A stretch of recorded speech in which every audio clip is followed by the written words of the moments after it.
Assalamualaikum warahmatullahi wabarakatuh. Untuk video kali ini kita akan membahas pemikiran filsafat Ar-Razi. Nama lengkap Ar-Razi adalah Abu Bakar Muhammad bin Zakaria Ar-Razi. Ar-Razi dikenal sebagai dokter, filsuf, kimiawan, dan pemikir bebas. Oleh orang Latin dipanggil Rajes, dilahirkan di Rai dekat Teheran sekarang. Menurut riwayat, ia menguasai betul musik, baik teori maupun praktik, dan dikatakan sebagai ahli alkemi atau kimia kuno, sebelum belajar formalnya di bidang kedokteran. Ar-Razi belajar ilmu kedokteran kepada Ali ibn Rabban at-Tabari, Ibnu An-Nadim, sebagaimana dikutip Fuad al-Ahwani. Ar-Razi belajar filsafat kepada Al-Balqi. Menurut Ibnu An-Nadim, Al-Balqi adalah orang yang banyak melakukan perjalanan, menguasai filsafat dan ilmu-ilmu kuno. Beberapa orang mengatakan bahwa Ar-Razi menghubungkan dengan dirinya sendiri buku-buku filsafat Al-Balqi. Kita tak tahu lagi tentang Al-Balqi ini, bahkan nama lengkapnya pun kita tidak tahu. Sebaliknya, lawan-lawan Ar-Razi, baik yang pro ataupun kontra, dikenal dengan sangat baik. Karya-karya Ar-Razi. Buku-buku Ar-Razi menurut Ibnu An-Nadim adalah 118 buku, 19 surat, 4 buku, 6 surat, dan 1 makalah. Jumlah seluruhnya 148 buah. Ibnu Abi Suaibiyah menyebutkan 236 karyanya, tetapi beberapa di antaranya tidak jelas pengarangnya. Menurut Al-Biruni, ada sekitar 21 karya Ar-Razi tentang alkemi. Yang terbesar di antaranya adalah kitab Sir al-Asrar.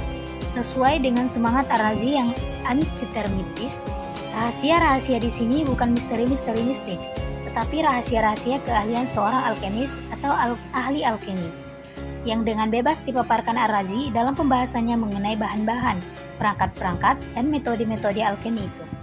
Tujuannya adalah meretas batas-batas yang memilahkan satu bentuk substansi dari substansi lainnya, dengan menggunakan substansi kuat yang akan menembus dan mengubah unsur dasar, dengan menambahkan atau menghilangkan sifat-sifat spesifik, mengubah logam-logam dasar menjadi emas atau batu menjadi permata. Akan tetapi, Ar-Razi juga menggunakan sebagian dari preparat dalam praktik kedokterannya, dan metode-metodenya sebagai seorang alkemis lebih bernuansa ilmu bedah daripada kelamik atau sihir. Buku-buku tersebut dikelompokkan sebagai berikut: ilmu kedokteran, ilmu fisika, logika, matematika dan astronomi, komentar, ringkasan dan ikhtisar, filsafat dan ilmu pengetahuan hipotesis, metafisika, teologi, alkimia, ateisme, campuran. Di antara buku-buku Ar-Razi yang dapat disebutkan di sini sebagai berikut: At-Tib Ar-Ruhani, As-Sirat Al-Falsafiyah, Amarat Iqbal Ad-Daulah, Kitab Al-Lazazah, Kitab Al-Ilmu Al-Ilahi, Maqalah fi Ba'bad At-Tabi'ah, Al-Hawi fi At-Tib, Mansuri, Kitab Sir Al-Asrar, Muluqi, Kitab Al-Jami' Al-Kabir. Selanjutnya kita akan masuk kepada filsafat Ar-Razi. Dasar filsafatnya tampak dari pandangan Ar-Razi yang mengklaim bahwa praktik kedokteran itu berstandar pada filsafat. Suatu praktik yang baik amat bergantung kepada pemikiran yang bebas atau filsafat. Ia menganggap filsafat bukan sekedar sarana bagi karya kedokteran, melainkan sebagai tujuan dalam dirinya sendiri.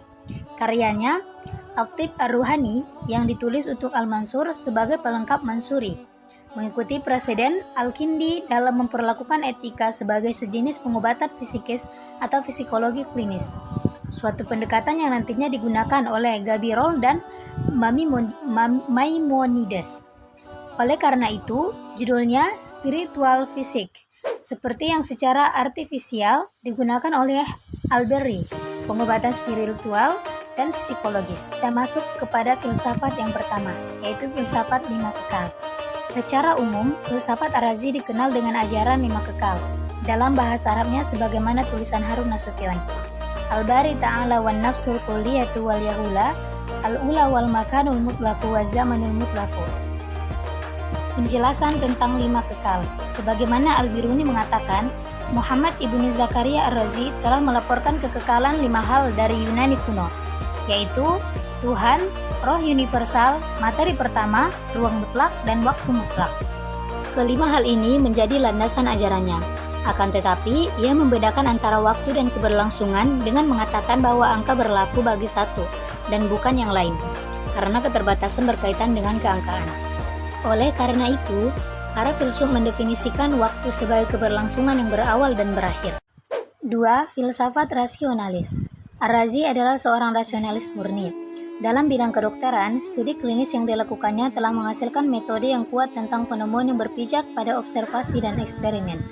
Dalam kitab Al-Faraj, Ba'da Asyiddahnya At-Tanuki, dan dalam makolahnya Nizami Ar-Ru'di Samarqandi yang ditulis sekitar tahun 550 Hijriah atau 1155 Masehi, kita dapati kasus-kasus yang dilakukan Ar-Razi, di mana ia menunjukkan metode penemuan klinis yang sangat baik.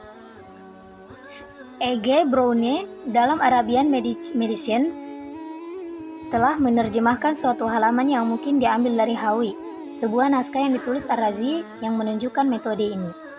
Rasionalis seorang Ar-Razi terhadap akal tampak jelas dalam bukunya Aktib Ar-Ruhani. Ia mengatakan, Tuhan segala puji baginya yang telah memberi kita akal agar dengannya kita memperoleh sebanyak-banyaknya manfaat. Inilah karunia terbaik Tuhan kepada kita.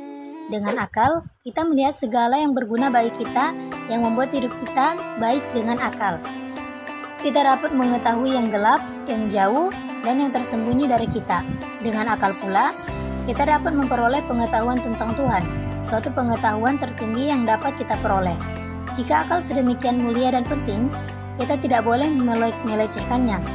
Kita tidak boleh menentukannya, sebab ia adalah penentu. Atau kita tidak boleh mengendalikannya, sebab ia adalah pengendali. Atau memerintahkannya, sebab ia adalah pemerintah. Tetapi kita harus merujuk kepadanya dalam segala hal dan menentukan segala masalah dengannya. Kita harus sesuai dengan perintahnya. Yang terakhir adalah filsafat moral. Filsafat ini dapat digali dari karyanya Aktib Ar-Ruhani dan Asyirat Al-Falsafiyah. Ia menjelaskan teorinya tentang kesenangan, suatu teori yang ia bahas lagi dalam sebuah surat khusus. Baginya, kebahagiaan tidak lain adalah kembalinya apa yang telah tersingkir oleh kemudaratan. Misalnya, orang yang meninggalkan tempat yang teduh menuju ke tempat yang penuh sinar matahari dan panas akan senang ketika kembali ke tempat yang teduh tadi. Dengan alasan lain, kata Ar-Razi, para filsuf alami mendefinisikan kebahagiaan sebagai kembali kepada alam. Ar-Razi mengutuk cinta sebagai suatu keterlebihan dan ketertundukan pada hawa nafsu. Ia juga mengutuk kepongahan dan kelengahan, karena hal itu menghalangi orang dari belajar lebih banyak dan bekerja lebih baik.